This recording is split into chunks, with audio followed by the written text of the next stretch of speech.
Hello everyone, it's Songling here and welcome back to my kitchen. Today we are making cherry compote. In case you've never heard of compote before, it's basically fruit cooked in syrup. It's very similar to jam, but much easier to make and just as delicious. As always, you can find the list of ingredients and amount in the description box below. We'll start by pitting the cherries. For those of you who don't have a cherry pitter, I have a simple hack for you.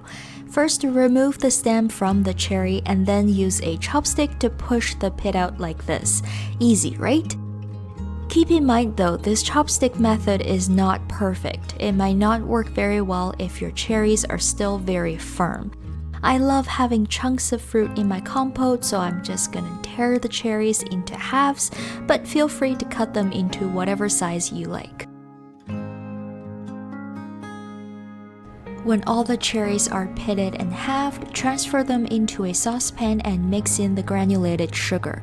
The exact amount of sugar depends on how tart your cherries are, but you want at least half a cup because besides adding sweetness, sugar here also works as a preservative.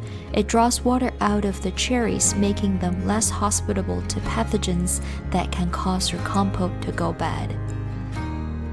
Add the juice of a lemon, mix everything to combine, and bring it to a gentle boil on medium to medium-low heat. Remember to stir frequently to prevent the compote from boiling over and the cherries on the bottom from getting burnt. Cook for about 10 minutes or until the cherries soften. Also, this would be a good time to taste your compote and see if any adjustments are necessary. For mine here, I wanted the citrus flavor to be a little bit stronger, so I added the juice of one more lemon plus some zest.